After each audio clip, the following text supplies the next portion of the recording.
Hello students, मैं तरसेम त्रोत्रा आजाद high school से आज आपके सामने 10वीं कक्षा का एक विषय व्याकरण के अंतर्गत जिसका नाम छंद है वो लेकर उपस्थित हुआ।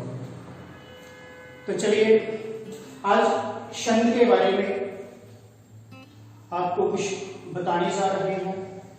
सबसे पहले तो मैं आपको ये बता दूं कि छंद जो है वह दो प्रकार के होते हैं। कौन कौन से? पहले नंबर पे मात्रिक छंद होते हैं।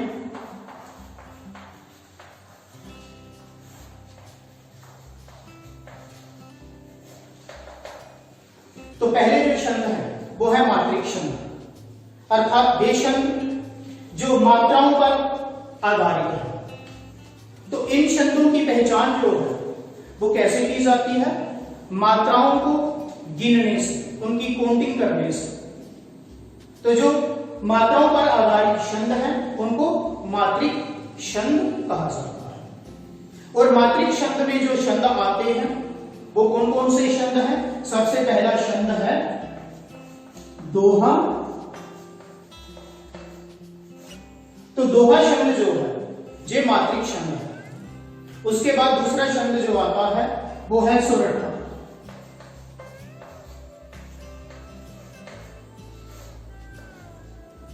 और तीसरा मात्रिक छंद जो है उसका नाम है चौपाई।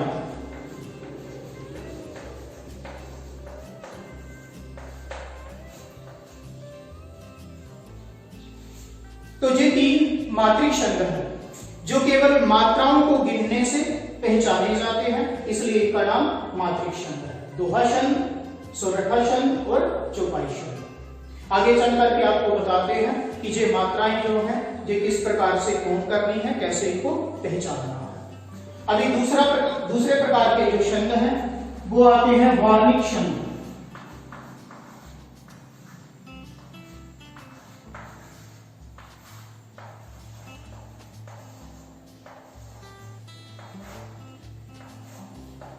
तो ये है वार्णिक छंद, अर्थात वो छंद जो वर्णों के आधार पर पहचाने जाते हैं। इनमें कोई मात्रा नहीं काउंट करनी होती, केवल वर्ण जो है उनको गिन करके पहचान लिया जाता है कि कौन सा छंद है। तो ये दो छंद आते हैं इसमें। तो कौन कौन से दो छंद है वार्णिक छंद? सबसे पहला है सवैये, उसके बाद दूसरा है कवित्व। तो ये दो छंद आगे जो वार्णिक छंद है। तो इन नाम से ही आप पहचान सकते हैं मात्रिक छंद जो मात्राओं पर आधारित है और वार्णिक छंद जो वर्णों पर आधारित है। अब हम मात्रिक छंद जो है इनके विषय में कुछ उदाहरण आपको देते हैं। तो मात्रिक छंद लेते हैं।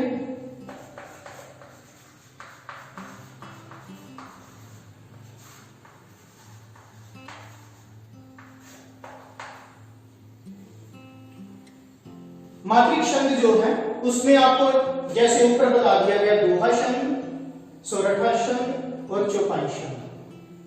तो जो दोहा छंद है इसमें आती हैं जो मात्राएं आती हैं दोहा छंद में,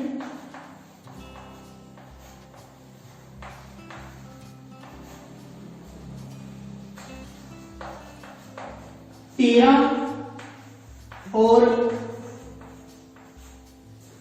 11 मात्राओं पर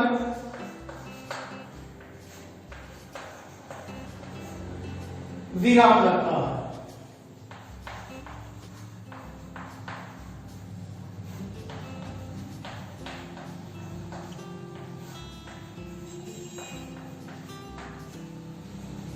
तो दोहा छंद में होता क्या है कि जो विराम लगते हैं वो पहले 13 मात्राओं पर लगता है, उसके बाद 11 मात्राओं पर लगता है। तो 13 और 11 एक पंक्ति में कुल 24 मात्राएं हैं। अब इन मात्राओं को काउंट कैसे किया जाता है वो जरा देखिए। मात्राएं हैं कौन कौन सी? आप वर्णमाला में अ,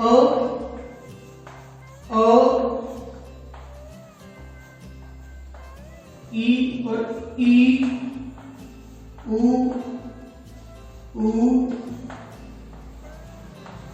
ए, औ,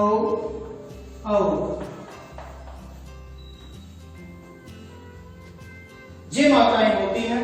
तो इस ये जो अ है इसकी जो मात्रा है वो लघु मात्रा है। तो एक तरफ लघु मात्राएं हैं और एक तरफ गुरु मात्राएं हैं। लघु अर्थात छोटी मात्राएं और गुरु अर्थात बड़ी मात्राएं। तो इसमें जो लघु मात्रा है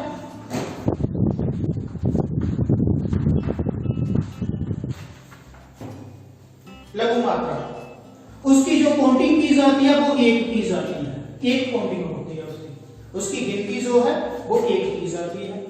जबकि गुरु मात्रा की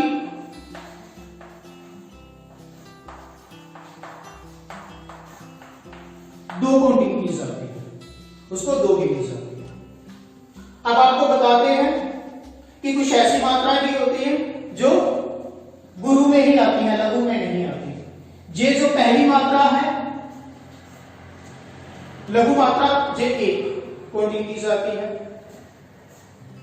इसके बाद जिसको आप बड़ा बोलते हैं इसकी जे मात्रा है और ये दो गिनी जाती है। इसी तरह ई की जो मात्रा है एक गिनी जाती है और इस ई की मात्रा जो है ये दो गिनी जाती है।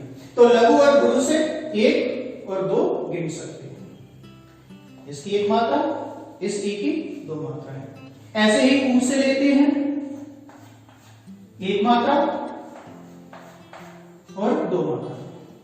केवल यही 6 मात्राएं हैं जो एक और दो ली जाती है। बाकी जितने भी बाकी के जो बच गए वर्ण इनकी दो दो मात्राएं होती हैं। इस ए की मात्रा भी दो गिनी जाती है और इस ए की मात्रा भी दो गिनी जाती है। ऐसे ही ओ की मात्रा दो गिनी जाएंगी और इस ओ की मात्रा जो है ये भी दो गिनी जाएंगी। तो आपने केवल इतना ध्यान देना है, केवल इसकी एक मात्रा, दो मात्राएं, एक, दो, एक और दो, बाकी सभी की दो दो मात्राएं। तो चलते हैं लघु और गुरु के विषय में आपको पता चल गया होगा। अर्थात जिनकी एक मात्रा है वो लघु मात्रा है और जो दो दो वाली है वो सभी गुरु मात्राएं हैं। अब एक दोहे के द्वारा इसको समझने का प्रयास करते हैं। तो आपने ये प्रसिद्ध दोहा सुना होगा, दुख में सुमिरन सब करे, सुख में करे ना कोई। ये दोहा कबीरदास जी का बहुत ही प्रसिद्ध दोहा। इसमें मात्राओं को देखते हैं। तो इसमें जो मात्राएं हैं सबसे पहले ऊ की मात्रा है। तो ये लघु मात्रा है इसलिए इसको काउंट किया जाएगा एक।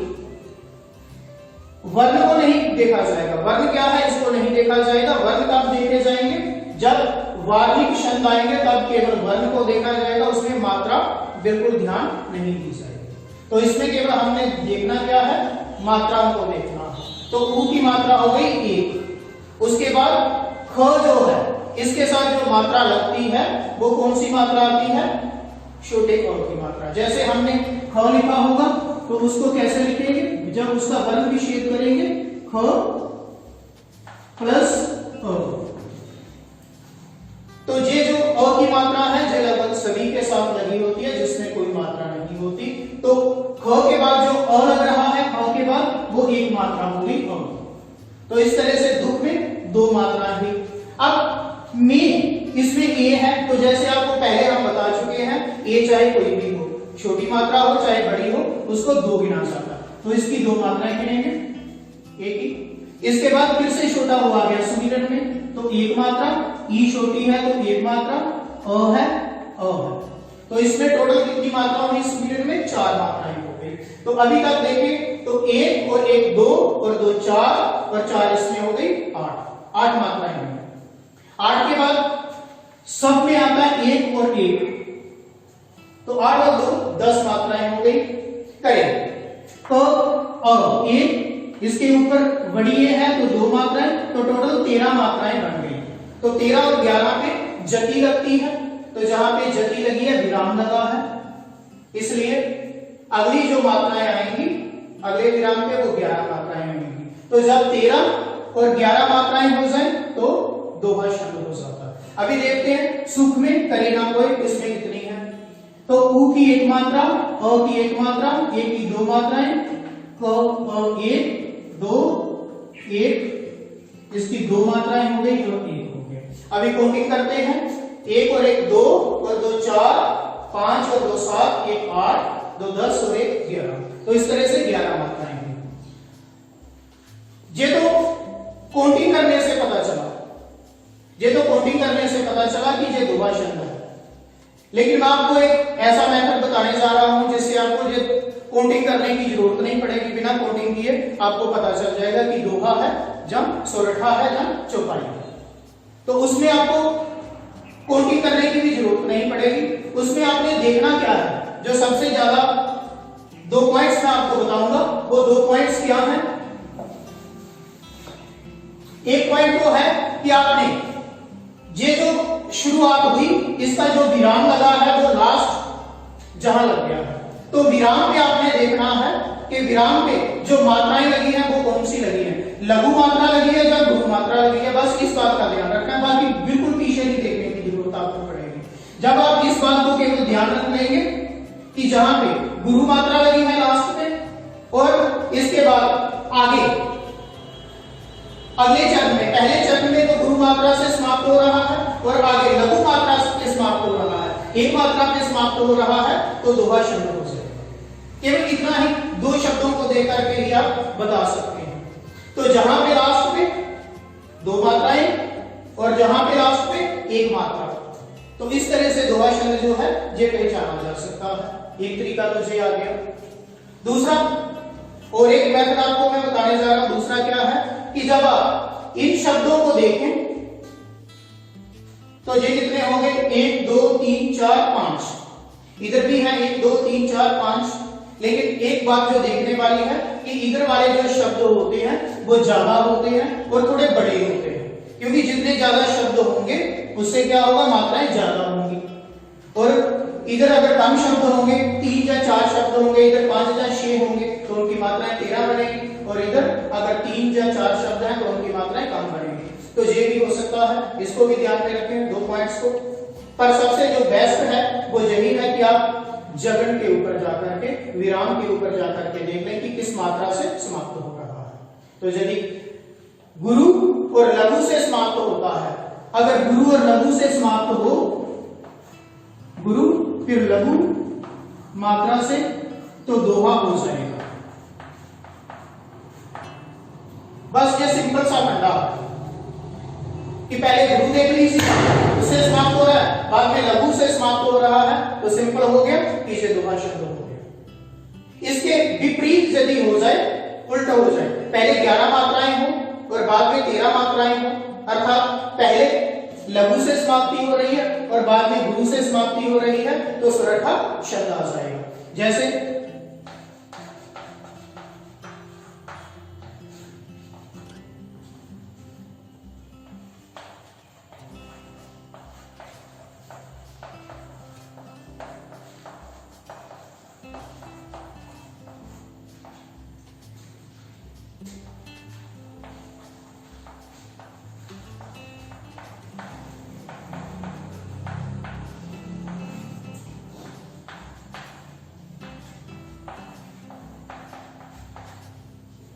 अब देखिए सोरठे में क्या होता है कि विपरीत हो जाता है, उल्टा हो जाता है दोहे का। अब जहां पे जो समाप्ति हो रही है वो लघु मात्रा से हो रही है, तो विराम जो है उससे पहले लघु मात्रा पे, और जहां गुरु मात्रा से समाप्ति हो रही है।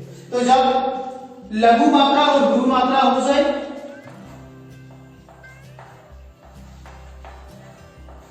तो फिर जो छंद होगा वो सोरठा होगा। अब तीसरी बात, तीसरा चौपाई के विषय में जानते हैं। तो चौपाई जो है इसमें एक जैसी होती है, इसमें बराबर बराबर होती है। इसमें 13 और 11 नहीं होता, 11 और 13 नहीं होता, बल्कि सीधी 16 और 16 मात्राएं होती हैं, बिल्कुल बराबर बराबर होती हैं। इसमें कुछ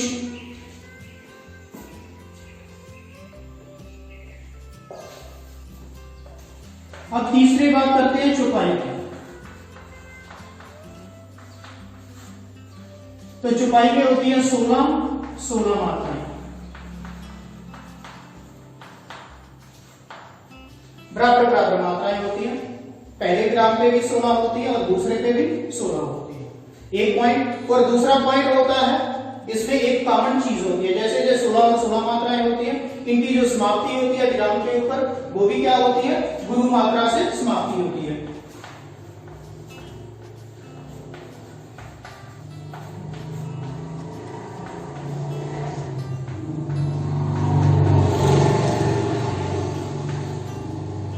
तो दोनों की जो समाप्ति होती है वो गुरु मात्रा से ही होती है, लघु मात्रा से बिल्कुल नहीं होती। उदाहरण के तौर पर देखिए,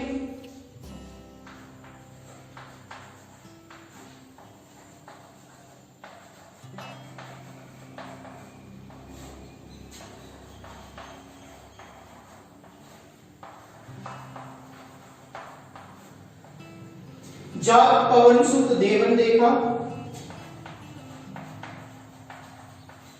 जाने कहूं बल बुद्धि विशेष। तो जहां पे देखिए जो समाप्ति हो रही है वो गुरु मात्रा से हो रही है, जहां पे 2 मात्राएं हैं और जहां पे भी 2 ही। तो इस प्रकार से एक अन्य उदाहरण से भी आप समझ सकते हैं।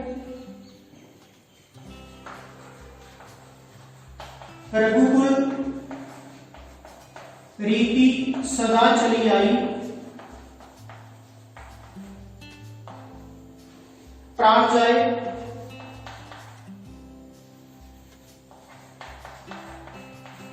पर वचन ना जाए।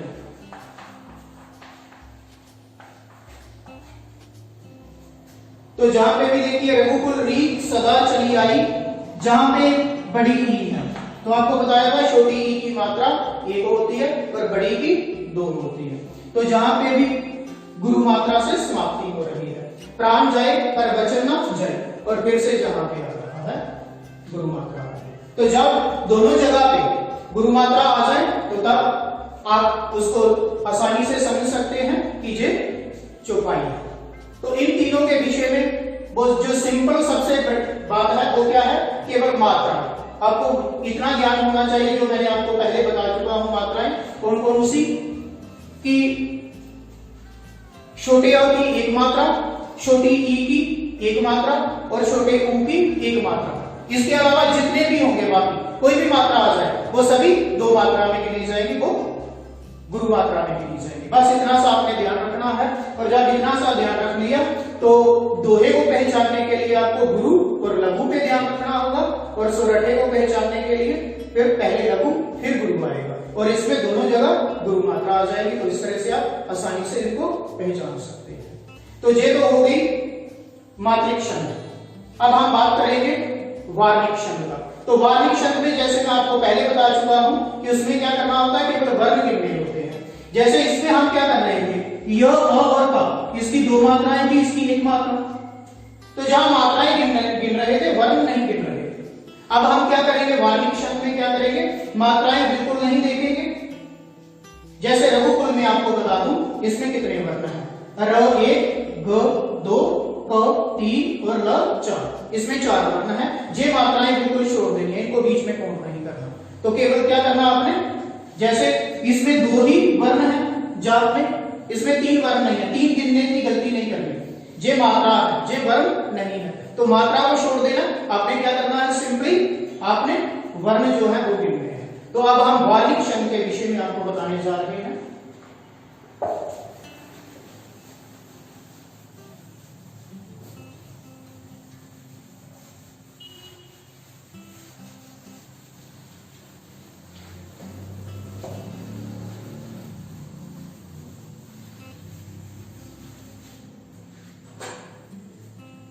अब बात करते हैं वार्णिक छंद की। तो वार्णिक छंद में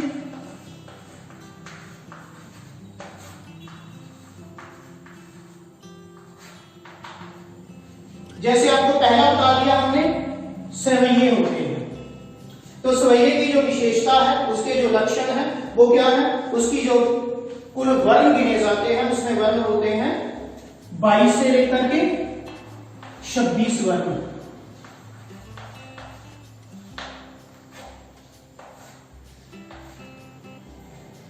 तो सवैया में 22 से लेकर के 26 वर्ण, 22 से 26 लिखने का मतलब है कि कम से कम 22 वर्ण, उसके बाद ज्यादा से ज्यादा 26 वर्ण, इससे ज्यादा नहीं हो सकते और इससे कम नहीं हो सकते। बस इतना सा आपने देखना है कि 22 से कम नहीं होने चाहिए और 26 से ज्यादा नहीं होने चाहिए।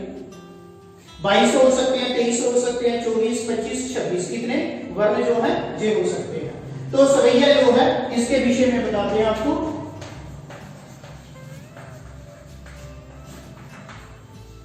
इसमें आता है मानुष हो,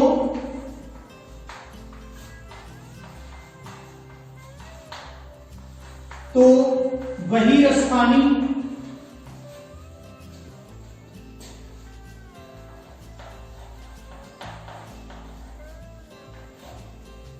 वसीय हो,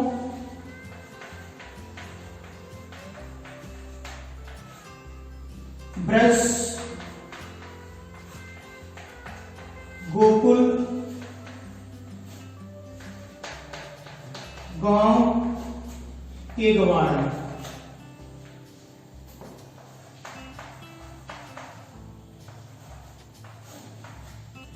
मानुष हो तो वही रसखानी, वसीय हो ब्रज, गोकुल, गांव के गवार। तो इसमें देखते हैं, इसमें यदि आप मात्राएं गिननी शुरू करोगे तो मात्राएं जो है 16 और 16 32 नहीं होगी, बहुत ज्यादा हो जाएंगे। इसलिए यहाँ पे आपने मात्राएं गिनने की गलती बिल्कुल नहीं करनी। तो क्या करना है आपने, जहां पे आपने वर्ण गिनने हैं तो वर्ण गिनते हैं इसके म 1, अ नहीं गिनना, न और श, एक एक हो गए। तो इस तरह से 3 वर्ण हो गए। जहां मानुष में 3 वर्ण हो गए। इस तरह हो में ह लेना है, ओ नहीं लेना, एक वर्ण, त का एक वर्ण, और इसमें ब और ह एक और एक 2 वर्ण। रसखानी के 4, इसमें 3, वसीय हो, ब्रज में 2, 3, गौ में 2, 1 और 4। तो टोटल करते हैं, इसमें 3, 1 4, 1 5 और 2 7, 4 11, 11 और 3 हो गए 14, 14 और 2 हो गए 16, 16 और 3 19, 19 और 2 21, 1 22, 22 और 4 26। तो 26 से ज्यादा नहीं होने चाहिए और 22 से कम नहीं होने चाहिए। बस इतना सा आपने ध्यान रखना है। यदि इतना सा आपको समझ में आ गया कि 22 से कम ना वर्ण हो, तो आपको पता चल गया होगा कि वार्णिक शब्द जो है उसमें क्या कोडिंग किया जाता है। वार्णिक शब्द अर्थात वर्णों पर जो आधारित है। तो जो वर्णों पर आधारित है उसमें केवल वर्ण ही आपने गिनने हैं, मात्राएं गिनने की गलती बिल्कुल नहीं करनी। इस ऊ को नहीं गिनना, ओ को नहीं गिनना, ओ को नहीं गिनना, ई को नहीं गिनना, केवल वर्णों पे ध्यान देना है आपने। जे मात्रा नहीं गिननी, म, न और श। जैसे कालम, इसमें भी 3 वर्ण है और कलम में भी 3 वर्ण है, दोनों में 3-3 वर्ण है। तो इसी प्रकार से आपने ध्यान देना है कि वर्ण जो है वो केवल वर्ण ही गिने जाए, मात्राएं जो है वो ना बीच में कौन की जाए। तो जब 22 से लेकर के 26 वर्ण होंगे तो सवैया छंद जो है वो बनेगा। इसके बाद चलते हैं आखिरी का कवित्व।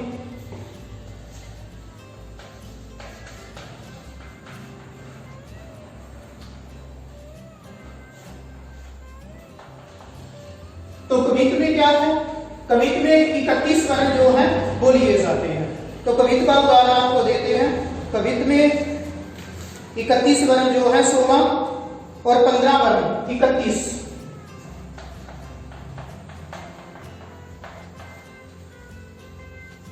16 और 15 31 वर्ण जो है जे लिए जाएंगे कवित्व में।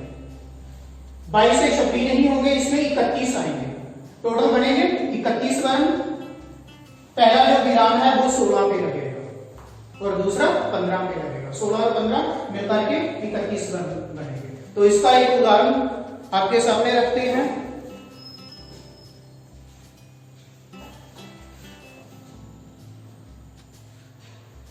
जल की ना घट भरे,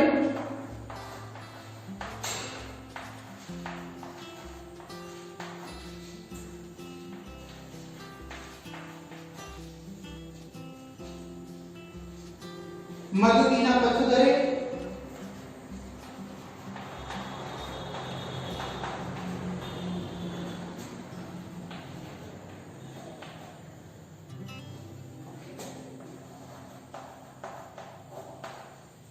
जल की ना घट भरे, मधु की ना पथ धरे।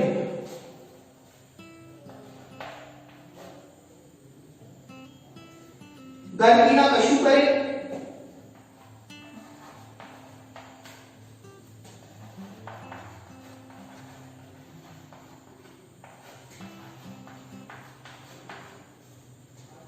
घर की ना कशु करे, बैठी कर सांसुरी।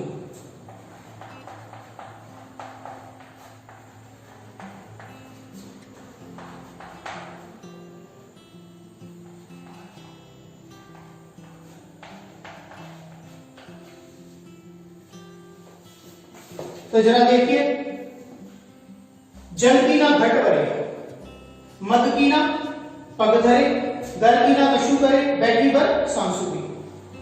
तो ये 31 वर्ण जो है जहां पे लिए गए हैं कविता।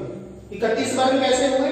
जल में ज और ल 2 वर्ण, क का 1 वर्ण, न का 1, घट में 2, भर व और रा 2, मद में 2, क में 1 और पग में 2, धरे में ध और र 2। तो जहां पे कोटि करते हैं 2, 1 3, 1 4, 2 6, 2 8, 2 10, 1 11, 12, 2 14 और 2 16। तो विराम जो है वो 16 पे आ गया। उसके बाद अगला जो विराम है वो 15 पे आता है। तो 16 और 15 से कवित्व होता है। अगला देखते हैं।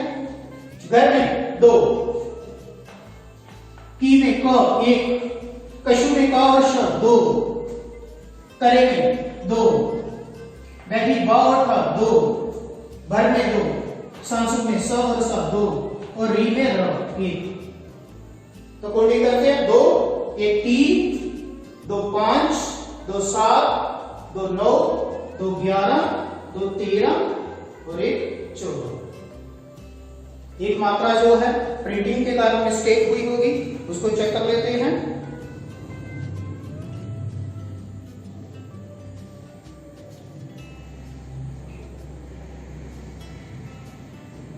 तो प्रिंटिंग मिस्टेक है, इसके कारण एक मात्रा जो एक वर्ण जो है वो कम हो रहा है। तो इस तरह से जब 31 वर्ण आ जाए 16 और 15, 31 वर्ण तब क्या होता है? कवित्व छंद जो है होता है। तो आज का जो विषय था छंद, इसके अंतर्गत मैंने आपको बताया कि छंद जो है आपके सिलेबस के अनुसार, हालांकि छंद जो है बहुत प्रकार के होते हैं, परंतु आपके सिलेबस में केवल 5 प्रकार के छंद जो है इन्हीं का वर्णन आता है और आपको केवल इन्हीं की तैयारी जो है वो करनी है।